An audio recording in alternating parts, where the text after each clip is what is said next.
So, I'm back. Sorry about the last video being in January. I've repurchased the book, so, the first 8 pages are blank in this one, but, go back to the first one. I've cut my hair. Hopefully maybe I've slimmed down a little bit in the face. Who knows? Some life changes. You've known from my last video, I've had some serious things going on, and it's taken some time and mental stability away from me. I quit my salary job at Mod Pizza that I had back when I filmed the last videos. So, I've graduated culinary school. I'm working as a culinary instructor, part-time, and I'm looking for something full-time. I do private events, things like that, but I'm looking for a full chef's job or culinary instructor job. So that's where my life's been. And I do apologize that, right after making a big deal that I was back and going to be, consistent, I disappeared, But again, focus. My last video, it's a lot that went on, okay? And you got to hear a lot of my raw emotion in it, because I filmed it the day everything went down, and I'll do an update to that when I'm in a better mindset, probably next week. But, welcome back to my channel. Welcome back to Burn After Writing. We are doing the green matchbook for those of you following along at home. I do not know if there is a difference in the blue book with the red matches that I used for the, oh, I can't think. Thumbnail. There we go. But I've gone ahead. I'm filming 2 episodes right now. So this one you're watching and another one that will upload automatically next week. So there you go. I've already promised you 2 videos. I do have a couple books lined up after this that are of a similar genre. There's Adultish, there's 2,000 Questions About Me, and then there's the Writing Prompt book. I think it'll be fun.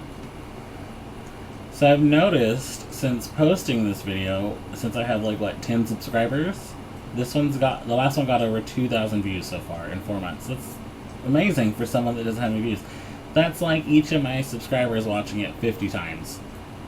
But I've noticed 2 months ago, a lot of people started springing up with it too. I'm like, hello? Did I revive a dead trend? Because this is from 7 years ago.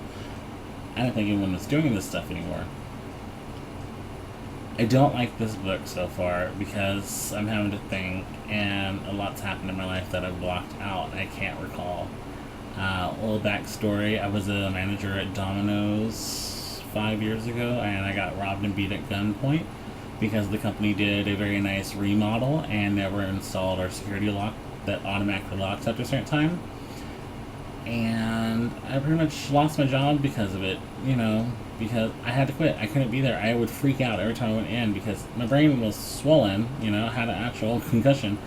I couldn't read for a month, my brain was so jumbled up. I kept waking up screaming. I got trapped into a contract for 5 years with Vivint Security, which is a terrible company, terrible customer service, paid my bill every time. Had to install a new thermostat and that blew up, so yeah, that was fun. Still fighting with them 2 months later to get my air conditioning fixed in Houston, Texas, where it's been 100 degrees, feeling like 110 with the humidity. But a lot of those kind of things have kind of fried my brain to where I can't remember certain things. So I answer these questions as best I can. I'm going to do 8 pages each episode. When we get to the end, I'm going to film the final 8 pages, and then I'm going to film the look through where we're just going to kind of flip and see how far we've come, see how this book changes. This is just from today. It's already got all these bins. I want to see by the time we get to the end how loved and worn it is. Then I'm going to film me burning it, and hopefully you burn yours too. So let's get started. Page 9. Things I collected as a child. Honestly, couldn't even tell you. I know shells at one point, because I live near Galveston Beach, and the water wasn't as nasty then as it is now. It was nasty, just not as nasty. I like seashells, but I would collect rocks, but not like the kids that collect rocks nowadays that tumble them into things. I don't know, I just kind of collect random things and be a little hoarder. My aspirations as a child. Okay, so like youngest as a child was to be an astronaut, a doctor, and a lawyer, and to be a cook. All at once. I was going to be the Barbie dream house of careers. As I got slightly older and started to understand that, you know, sometimes people lost their homes and things like that, and lost their jobs, and how people, you know, will lose everything, I wanted to have my own restaurant. Now, I didn't always call it a restaurant. I always kind of envisioned more of like a hangout, eatery, cafe, bakery, little place, and I wanted to have apartments upstairs that my employees could live in for like cheap rent or no rent, so but they'd always have a home and they'd always want to work because it was a family type of situation, because I was nice as a kid. I'm 27 now, and I still want that, but not just for my employees. I'd like to have it there where it's cheaper living for, you know, especially my single employees, the ones that are struggling. I'd like to have a little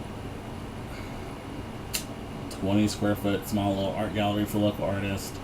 I'd like to be a real community hangout. You know, I have a GoFundMe where I'm trying to get any money I can, shooting for the stars. I'm asking for quite a lot because I know at the most I may raise $1,000 from it, and that's fine. Oh, I'm a lot tanner in this video than I was in the last. And as you can tell, I've gone and got it undercut because turn my head, operate, hand-eye coordination, I'm backwards and flipped in this thing. All that hair was really hot, and it was hard to put it in a chef's hat. And when it's in a chef's hat, it looks like I have a neat and trimmed hairstyle. So employers want to hire me.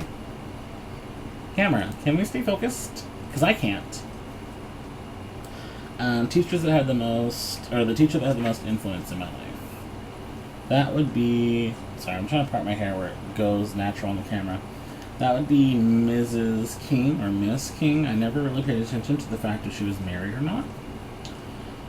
But I went in and out of love with school quite a bit growing up because I was one of those kids that was put in gifted and talented education, and I got burnt out in school real fast because we were put into a different learning program. You know, we were trained to think differently than most kids because theoretically it was supposed to make us really smart. And I really wish I had never been put in that program sometimes. Like when I went to high school and didn't know how to properly study because I never had to study. Okay, that's gonna have to work. Fell out of love with school in junior high, fell back in love with it towards the end of high school as a senior. I stopped going to class, stopped turning in homework, my credits were so messed up, no one knew what grade level I was supposed to be on the administrative side. My senior year, yearbook has me in every grade level. Just the picture in each one. I remember going to take 4 pictures that day. Just because they're like, I have no clue. Miss King was my English teacher, and I had flunked her first semester. So she and the administrative, I don't know how it was decided or came to it, offered me the chance and a few other students, if we had a free period, to take her 7th period class, which we had 7 periods in a day, where we would retake all of the spring curriculum. So in the morning I'd see her for first period and do all my fall classes, or my spring classes, and at 7th period I'd take all my fall classes again. Sorry, there we go. In case I have any international students, I'm here in Houston, Texas, in the United States of America. We start school in August, we ended in May. We start the fall semester, we go to Christmas break for a week or 2 weeks. And then we start our spring semester in January. I know, it's not normal for all of them, that's why our school years are usually like 2009 to 2010 kind of stuff. Well, she kind of got me back into it. I don't remember exactly how. She's a really good teacher. I adore her to death. Like, I don't know what she did, but she really showed me that she's there. Funny enough, the year before, I was wrangled into picking up standardized testing on tax week. And we were being kind of loud out in the courtyard, and we came into the school, and then she, came out the door saying, "Will you shut the hell up?" And we're like, "You shut the hell up." Then when we were back in the courtyard, we knew which window was hers. We're like, "What a bitch!" But, I don't know if she recognized me the next year as one of her students.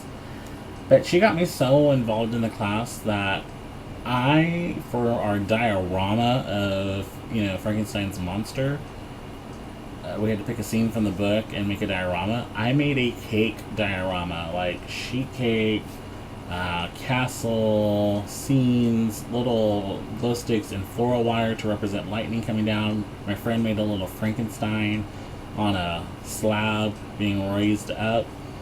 So it's cool, We were told to do an abstract sculpture, and if, like, what would an archaeologist find if they found something right now from us, my life?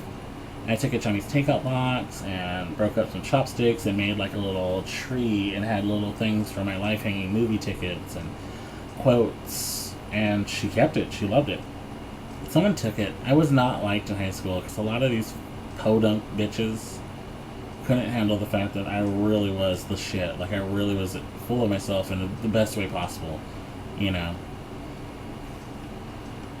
My parents were gone a lot. Like, they hate to admit it, but they really went around. They worked a lot. I understood that as a kid, but as a kid I shouldn't have been able to understand that, That's where my love for cooking. Sorry, I touch my mouth a lot because it's itchy. Like, I need to shave properly. I'm gonna go get a new razor. And I have really nice lips. Anyways, bite me.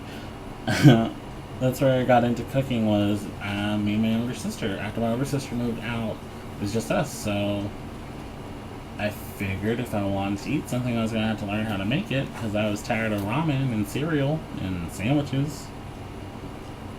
And, I don't fault them. They had to work. I mean, dear God, my mom was 2 years younger than me when she had me. I couldn't support children at this age, married and with a decent job. But it's not like they worked far. Like, my dad worked in Houston. I live in a town 30 minutes outside of Houston, but my mom worked 3 blocks down the road at my uncle's dentistry. So it wasn't like she couldn't be there just as fast as if she was in the garage doing laundry, My first pet was a cat that we named Sylvester, aka Silly Cat. He was a stray that came to our back kitchen window and would stand up on his paws and walk back and do it because he saw the raccoons do it and get food from us. And we close all the doors to the kitchen because we have the back door, then we have the door that goes into the dining room and the door that goes into a little side room. So we'd close them and we'd watch him through the glass as he'd eat. And he would eat with his paw. Like, he'd scoop his food, sit upright, and start eating with his paw. And he was such a sweet cat. Like, we got him shots and stuff, but he still was an outdoor stray kitty. My mom says he died of feline AIDS. That's what he got diagnosed at the vet with. And she said cats kind of wander off when it's time to die, so the owners aren't sad. So yeah, his kitten, I guess he had babies, came by because it looked just like him. My best friend growing up would be Megan, from kindergarten through 5th grade. And Moana at the same time, and then me and Moana stayed best friends through 8th grade, so our intermediate school. And then I rekindled a friendship with Megan in high school because we went to separate middle schools, but we went to the same high school. And we were friends for almost 20 years all together. Moana kind of got sidetracked and down different paths, and she's not a bad person. She just makes really terrible decisions in life. But she's a really good, genuine person. She's there for you. Megan, we're going to talk about later when we come to some other questions. My long-lost childhood possession that I'd love to see again. I wrote my sense of wonder. I don't know. I know one of the memories I have. Okay, so my webcam keeps desyncing from my computer. I don't know. It's the next day. So their hair is a little bit more defined. And it's very bright. So we're talking about my joke about my sense of wonder. I'm just going to clip them together. Enjoy. I don't really know. So the one thing that I do remember being really upset about losing as a kid was a little, stuffed toy Santa, little stick figure, an Elf on a Shelf type of skinny character, but way back in the 90s. And I think it was a toy from maybe a Happy Meal. I don't know where I got it. But we went to Denny's, and I had it there at the table, and then we went out to the car, and we were driving off. I said, "Oh no, wait! My Santa!" And I ran inside, and it was gone. And the waitress didn't know where it was, and I was like, "You're lying, you stole it." And I told my mom, "She stole my Santa." And my mom was like, "Okay, bye, let's go." So that's about it for that. Um, the one thing I regret in the whole world, allowing myself to internalize so much self-hate for being gay. I've never been the type to hide it. Like, if you asked me, I told you it's pretty out on a lot of things. But, my mom wasn't the most supportive of it in her comments. The world really isn't that good. I've lost out on job opportunities because of it. And I hear what my mom says, and I hear what other people say. And, like, I still don't like all gay people myself now. And that's not how I really feel. It's just that voice in my head I grew up with. And that's why I think I stay so out of shape and fat, because I'm like, no one's going to love you anyway, so just whatever. It's like a whole thing, guys. Like, really, really push through to any of my younger viewers to have a positive self-image, because I love being gay, and it sucks to suck for some people. I mean, honestly, who I'm making out with behind closed doors does not affect your wallet, your lifespan, your health, your job. It doesn't affect you. So I really don't understand. Like, I don't worry about what straight people do. I don't worry about what anyone does. I don't know. But yeah, I just would have changed younger me from being so negative about being gay and allowing it to kind of jade me. Things I've been addicted to: hot chocolate. Like, I drink it during the summer too. Like, I will always, like, I used to go to Jimmy's with friends at like 2 in the morning because I didn't drink and we didn't do drugs, so we'd go find other weird shit to do, and I drink all their hot chocolate they had that day. I was most happy when I was still a kid and I was in elementary. We lived at these apartments when we first came to where I live, and I had free range. Like, I could just leave, go hang out with friends. I had friends. Okay.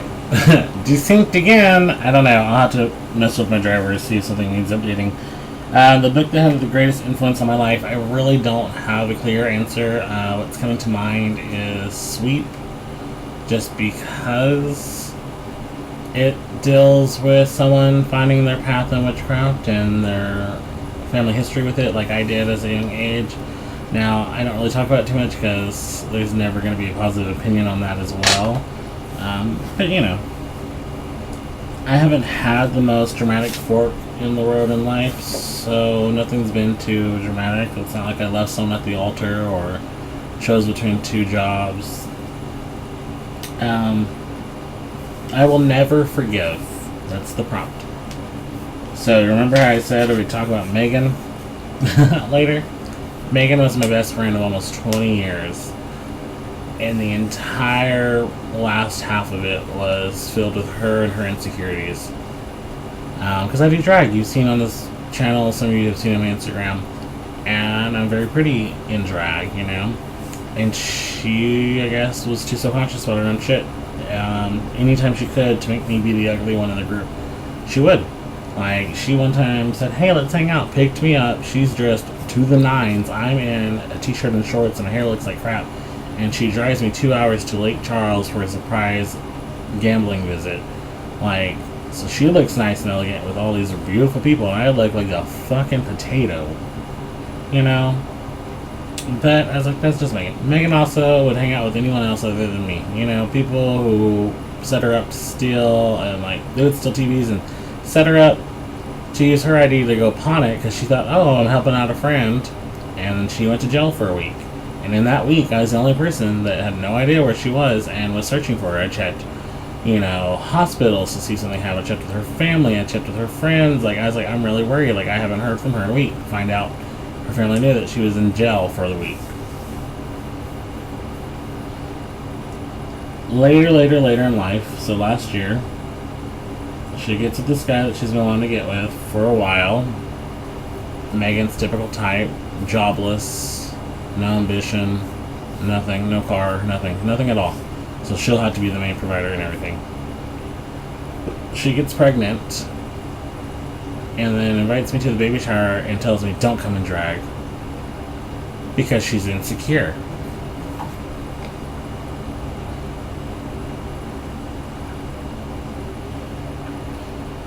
So I'm like, you know what, that really irks me, but whatever, it's her baby shower, fine.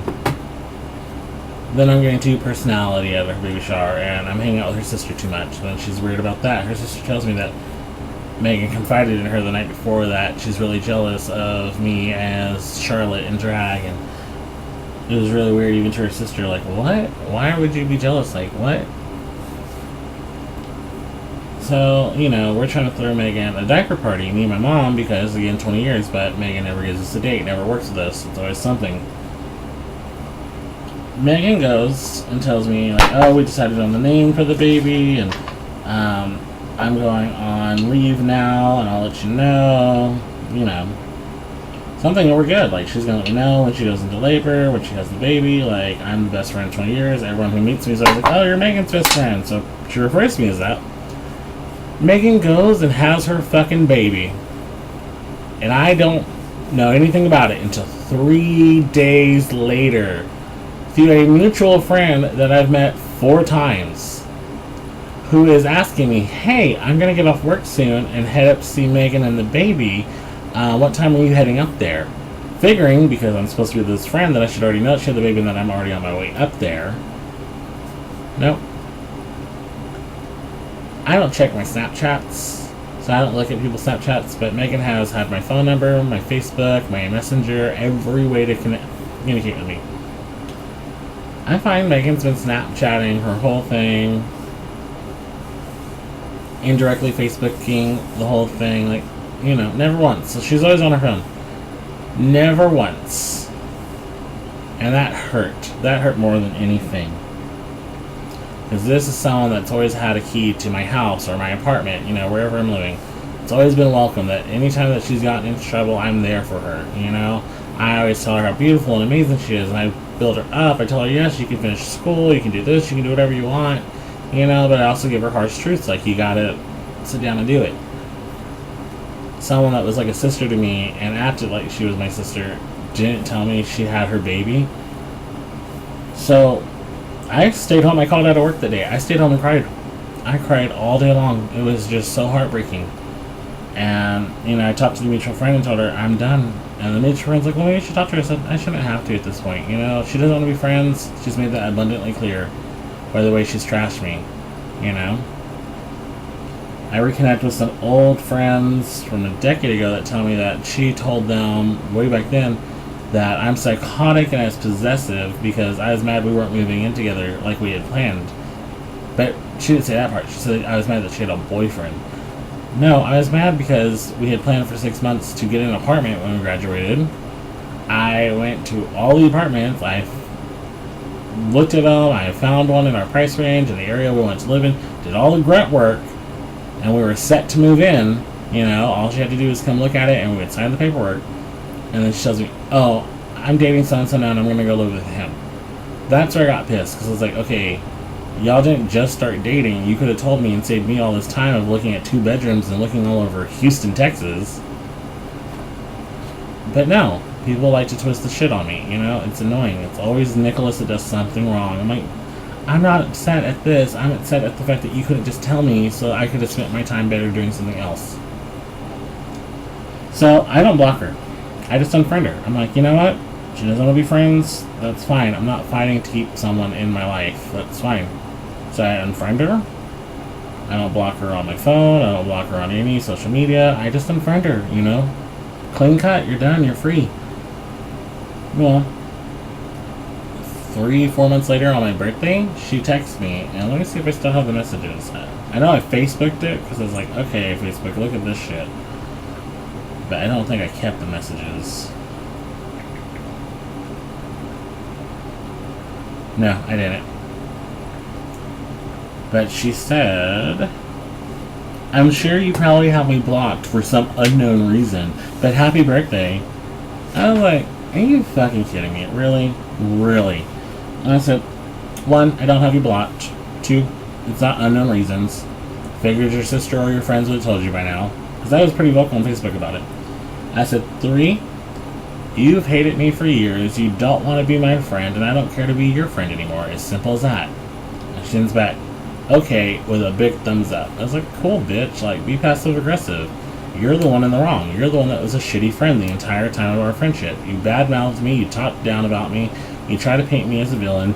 You fucking broke my heart by being basically a sister to me who's always been welcome in mine and my family's home by having your fucking kid and not ever telling me. You still never told me until you found out you were in trouble. You're a fucking asshole. I hope you see this YouTube channel. I hope you still follow me somehow. You're an asshole. I didn't say your last name. I didn't say what town we live in. So don't try to come for me. Alright. The craziest thing I've ever done in my life. Guys, I've done a lot. I took a spontaneous trip to Dallas to go protest against the Westboro Baptist Church during the winter. I've allegedly may or may not have joined friends in ghost hunting in an abandoned hospital. You know, allegedly. Hypothetically.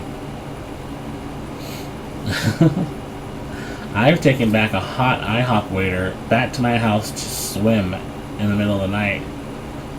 Just because that's flirtatious. I used to be a raver and just go to raves in the middle of the night and sneak out of my house. You know, I've done a lot of crazy things, but nothing like crazy. 5 things I'm glad I tried but will never do again. Roller coasters. I used to be real skinny, I almost fell out of one. Women. I have a firm belief that you cannot definitively say you're into men or women or both until you've tried them both. It's just asinine, you know. All the jobs I've had, and I've had plenty of them, I don't want to do them ever again. Seafood. We're not sure if I'm allergic or if it was a weird combination of some things, but this is not going to do it.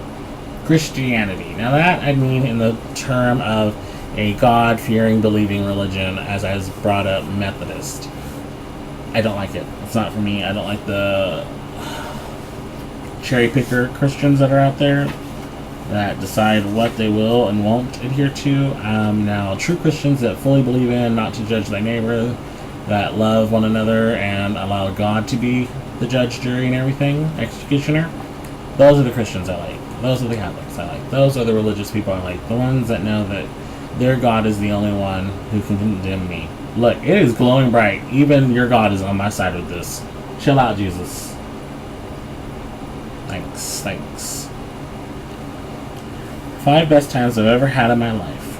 Summer with my grandma when I was like 2 or 3. I lived with her for the summer. My mom was only 25 when she had me.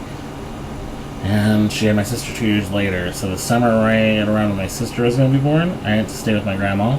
And she had a really cool... It was like an apartment complex, but only had 10. So 5 on the bottom, 5 on top. It had a nice little courtyard. And it was cool. My grandma would let me eat oranges and just... It was fun. Like, I just like it. The Polar Express field trip in 5th grade where we got to wear pajamas and drink hot chocolate and went to the movie theater and watched Polar Express. My birthday party 3 years ago with my sister and my friends, and we went clubbing and I got super drunk and I was in drag and it was fun. My graduation party last month when I went and got my formal culinary education, and going to the museum with this really cute guy named Shubit. We used to work together. Pretty sure he's a straight dude, not sure. Don't want to ask because don't want that heartbreak. Let me have my crush. Super cute, super sweet. Probably one of the best people I've ever met in my life. 5 things I've always wanted to do but have never done. Skydive. Either like full-on skydiving or like the iFly indoor skydiving or like base jumping. Something with a parachute. Something where like I'm pretty sure I'm going to die. But I don't. Travel outside of the country. Again, I live in the United States of America. Not the U.S., not America. Because the United States of America is in North America. It is not America. Thanks. Go on a cruise. A spontaneous trip somewhere, anywhere. I don't even care if it's just one state over. And I would like to go to a spa. Like, you know, get seaweed wrap and mud and facials and saunas. People I miss. My grandma. My grandma on my mom's side. Grandma Betty. She was really cool. People I wish I'd never met. Megan. I really do. And Brandon from my other video. You know, things are still tense with that. And I just, most days think it'd have been better if we had never met and never became friends. Because I just don't get the respect I deserve. That's something y'all should really do. Make sure, I'm sorry, I keep looking down at my screen. make sure that your self-worth and your self-respect are always very strong. Now, I'm going to compile this into one video and edit it down, but I'm going to record the second episode, or the third technically, so I have one that's going to upload now and one that will upload next week. That way I don't just disappear on y'all. When I'm at work and on my lunch break, I'm going to fill some more answers in the book and start recording in batches, that way that they can release weekly and I don't have to worry about life getting in the way again. I do apologize. I will say it's amazing that for someone that has like 12 subscribers, I've done more than 2,000 views on a video. So that was Burn After Writing episode 2. I hope y'all are following along and I hope we have some fun. Bye guys.